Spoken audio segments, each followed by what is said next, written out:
첫 번째 1교시 주제는요. 참을 수 없는 유혹, 탄수화물 중독입니다. 네, 이화여대 서울병원 가정의학과 전혜진 교수님의 강연입니다. 네. 제가 병원에서 진료를 보다 보면은 탄수화물에 중독된 분들을 정말 많이 만나게 됩니다. 정말 많이요. 네. 심지어 당뇨인 환자분들을 약을 드시면서도 이런 설탕과 밀가루 같은 우리가 정제된 탄수화물이라고 말을 하는데요. 이런 탄수화물의 달콤한 유혹을 이기지 못하는 분들을 정말 많이 만나고 특별히 에너지가 떨어지는 50대 이상이 될 경우에는 훨씬 더 그런 분들을 많이 만납니다.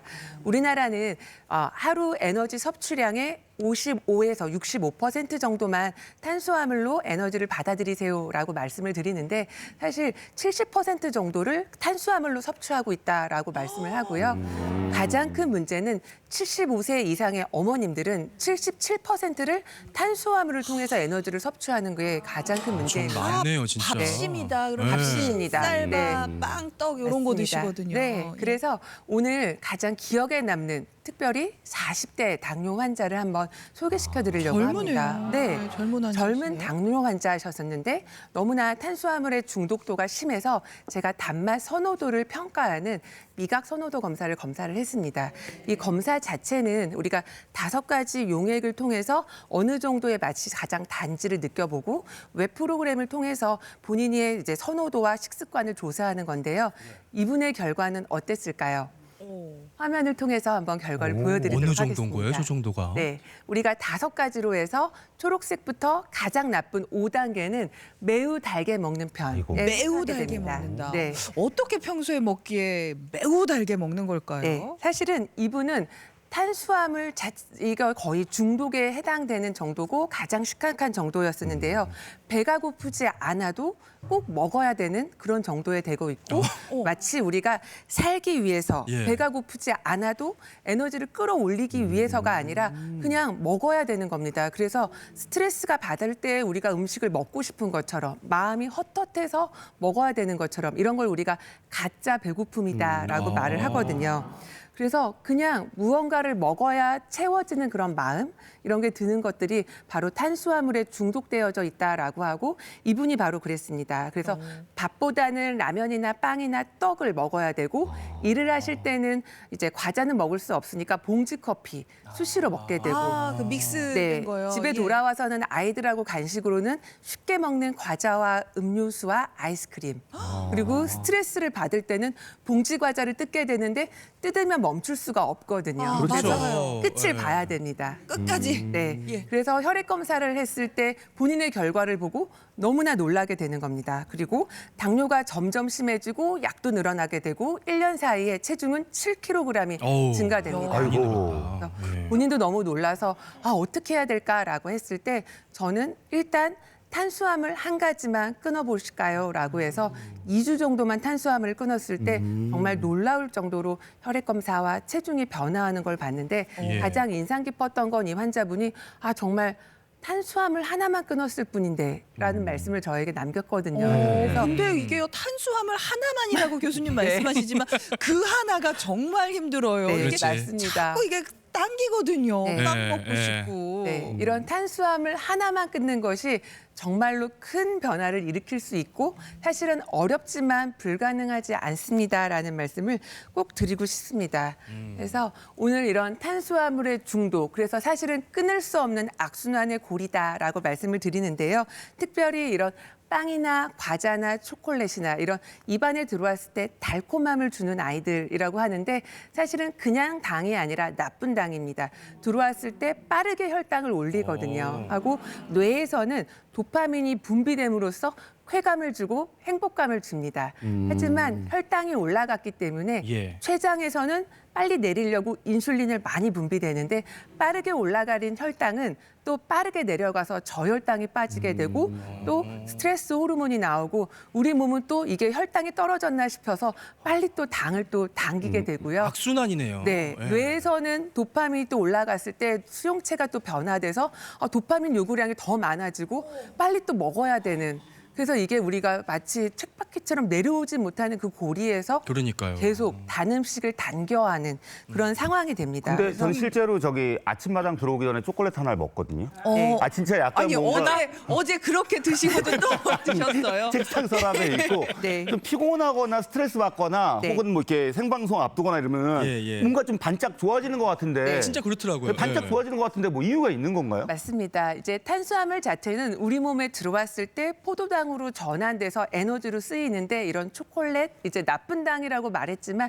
이런 단당류 같은 경우에는 빠르게 뇌에 에너지로 쓰여지기 때문에 이럴 때 봤죠. 우리 반장님처럼 이럴 때는 오히려 도움이 될 수도 있다라고 말씀을 드리고 또 도파민이 나왔을 때 어떤 쾌감이나 행복감을 주기 때문에 우리가 잘 이용할 때는 일시적으로는 도움을 받을 수는 있지만 이게 또다시 악순환의 고리에 들어갔을 때는 탄수화물 중독처럼 무서운 일들이 그래서 우리 몸에 무서운 일들이 일어납니다라고 하게 되고 탄수화물에 계속해서 의존을 하게 되면은 이제 먹지 않았을 때는 나도 모르게 예민해지고 짜증나고 불안하고 초조해지고 계속 또 먹어야 되는 그런 상황이 되는 거죠. 탄수화물 이제 중독이 되면 말씀하신 거 혈당도 올라가고 또 뭐 질환 같은 게 또 다른 게 생길 수도 있는 건가요? 네, 좋은 질문입니다.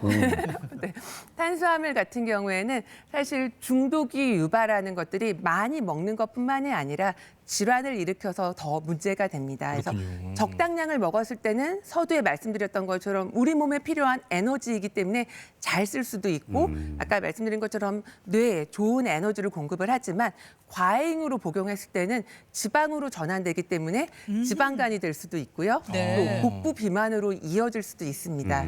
또 과잉으로 들어온 탄수화물은 간에서 중성지방으로 방출이 되는데 혈액으로 과다하게 방출됐을 때는 체내의 염증을 일으키는데 이런 당뇨나 고혈압이나 또 이상 지질혈증도 일으킬 수 있고 이러한 염증이 장기적으로 오래 갈 때에는 협심증이나 뇌졸중 같은 어떤 혈관 질환들, 뇌혈관 질환에 어떤 위험이 되기 때문에 우리가 잘 봐야 되겠고 더 장기적으로 봤을 때는 만성적인 모든 염증성 질환들과도 관련이 있겠고 예. 또 무서운 암과도 관련이 있다라는 암까지요? 네, 너무 보고들이 있기 무서워요, 때문에. 교수님. 이 탄수화물 하나 때문에. 단 것 좀 먹었다고 암까지.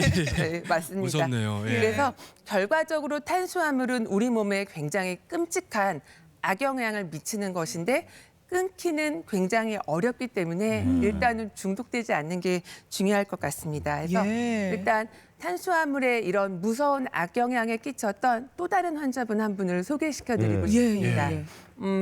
30대 남자 환자분이었는데 이제 지방에 있는 직장을 갖게 돼서 처음으로 가족과 떨어져서 생활을 하게 되었어요. 1년 동안 이제 지방에서 혼자 지내게 된 게 이제 처음이었었는데 아침에 너무 회사에 가기 바쁘니까 아침 대신에 캐러멜이나 크림이 올라간 커피를 사가지고 아. 보통 갑니다. 그 직장인들의 젊은 사람들 진짜 흔한 많이 해요. 모습입니다. 예, 예. 그래서 흔히 볼 수 있는 모습이고 이제 그 쉽게 혈당이 떨어지기 때문에 일할 때는 아무래도 눈치가 보이니까 봉지 커피나 이런 걸로 해결을 하게 되고 첫 직장이니까 집에 와서 너무 지치기 때문에 라면을 끓여 먹거나 어이구. 배달 음식을 먹게 됩니다. 라면이 부족할 때는 2개를 끓여 먹게 아이고. 되고 그래도 헛헛할 때는 밥을 말아서 먹게 되고 피곤하니까 쉽게 금방 골아 떨어져서 그렇죠. 가게 네. 되는 거죠. 저렇게 생활하시는 분 정말 많거든요. 아 그러니까 이게 맞습니다. 남의 일이 예. 아닌 거잖아요. 실제로 라면 끓여 먹지도 않아요. 컵라면에다가 네. 그 컵밥 넣어서 이렇게 네. 먹지.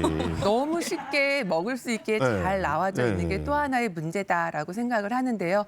어떻게 되었을까요? 그분의 몸무게가 예. 처음에는 78kg이었는데 1년 사이에 110kg.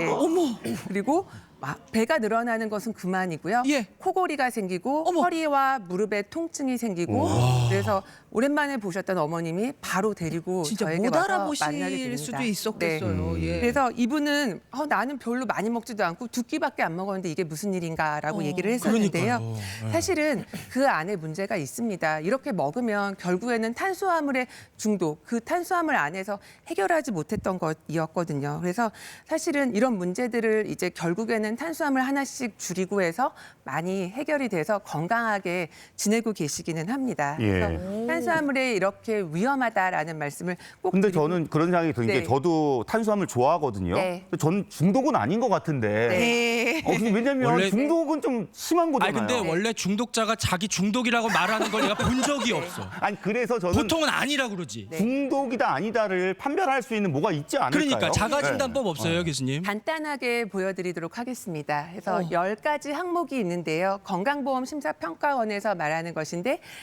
아침에 주로 빵을 먹습니다. 오후 3, 4시가 되면 집중력이 떨어지게 되죠. 배가 그런데? 고픕니다.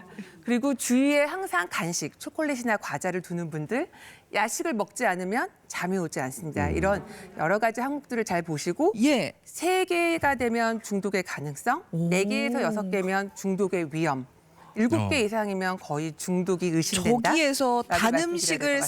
상상만 해도 먹고 싶어지면 많은 분들이 케이크, 마카롱 네. 이거 생각하면 다 먹고 싶어지거든요. 이거 여자분들은 다 될 것 같고 저만 해도 음식 먹고 난 직후에 만족스럽지 않을 때가 있어서 어제 네. 고기를 그렇게 먹고도 케이크를 또 먹으러 갔거든요. 그러니까 예. 잠깐만요. 우리 어머님들 중에서 여기에 해당이 안 되는 분 한번 손 들어보세요. 난 여기 한 개도 없다. 나 하나도 해당 안 돼. 하나 해당한다. 하나. 하나, 오. 2개, 봐봐. 3개 네. 이상이신 분. 3개 이상이신 분도 꽤 되세요. 아 그러니까, 예. 그러니까 하나도 해당이 안 되는 분이 안 계실 정도로 네. 정말 대부분이 해당이 되는데 이거 맞습니다. 너무 깐깐한 기준 아니에요, 예. 교수님? 사실 깐깐하죠. 근데 이게 가능성이라는 거거든요. 그러니까 우리가 대부분 탄수화물에 중독될 가능성을 잠재적으로 가지고 있다라고 보시고 우리가 그래서 항상 촉각을 세우고 잘 보셔야 됩니다. 그래서 우리가 가장 중요한 거는 그러니까 탄수화물 중독을 예방하는 법을 잘 배워서 해결을 해야겠다라고 해서 여러 가지가 있지만 딱 간단하게 3가지만 말씀드리려고 네. 합니다. 네. 세 반장님, 예. 그러면 어떻게 해야 될까요? 탄수화물 중독에서 벗어나려면 네. 예. 탄수화물 끊어야죠. 아 근데 이렇게 말씀드리면 어머님들이 네. 그럼 오늘부터 내가 곡기를 끊어야겠다 이렇게 또 오해하실 수가 있단 말이에요. 네, 예. 맞습니다. 사실은 탄수화물을 끊는다. 정답이 아닙니다. 아니에요? 네, 건강한 탄수화물로 바꿔라입니다. 아 건강한 네. 걸로. 그래서 우리가 이제 흰밥이나 흰빵이나 이런 게 아니라 잡곡밥이나 네, 통밀빵이나 해서 좀 거친 탄수화물로 바꿔줌으로써 하는 게 굉장히 중요하고요.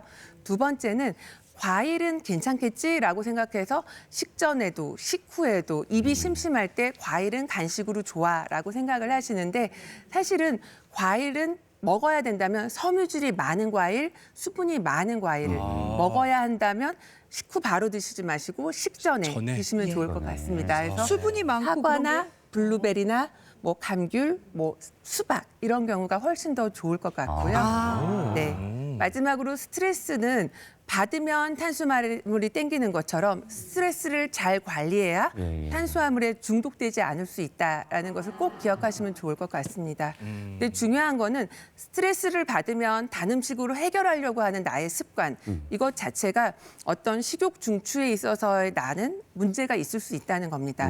폭식으로 이어질 수도 있고 체중 증가로도 이어질 수 있고 기분 저하로도 이어질 수 있기 때문에 그런 분들이라면 너무 어려워하지 마시고 전문가의 도움을 받는 것도 하나의 방법이 되겠습니다. 오늘 강연 마무리하려고 합니다. 가장 중요한 것 몇 가지 말씀드렸는데요.